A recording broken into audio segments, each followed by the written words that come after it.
So ayan guys, mag-react tayo ngayon sa mga lalabs natin. Ang ganda naman ng legs na yan, pero ang pangit ng buhangin kasi black sand. Oh my god, ang kinis naman. Kinis naman ng paa ni Mami Sara. Wow, ayan.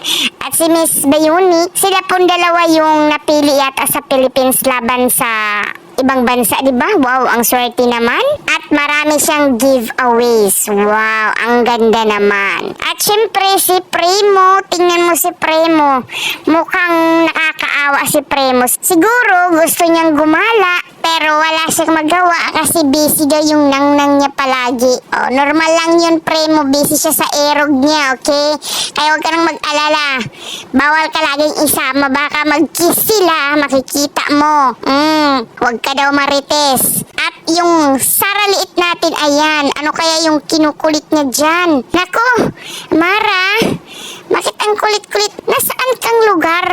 Saan ka pupunta? Ay, may mga motor pala dyan. At syempre, andyan si Mami Sara, binivideo siya.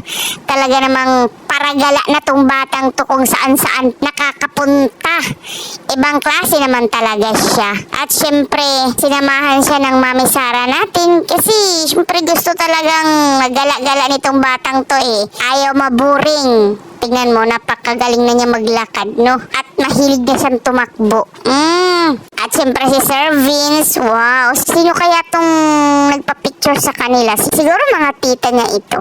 At may kadit daw silang mga boys. Sino kaya sila, di ba? Siguro mga friends nila ito, siyempre. At dito, ayan si Sir Vince and si Sir Jan. Wow, ang sarap na mga nangiti ng mga lalabs natin. Oh, apat naman ulit sila.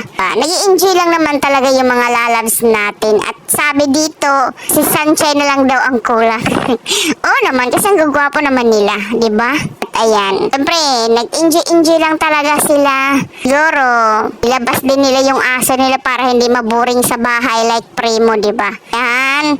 So, yun lang po yung quick reaction natin sa mga lalabs natin. Okay, bye. Love you.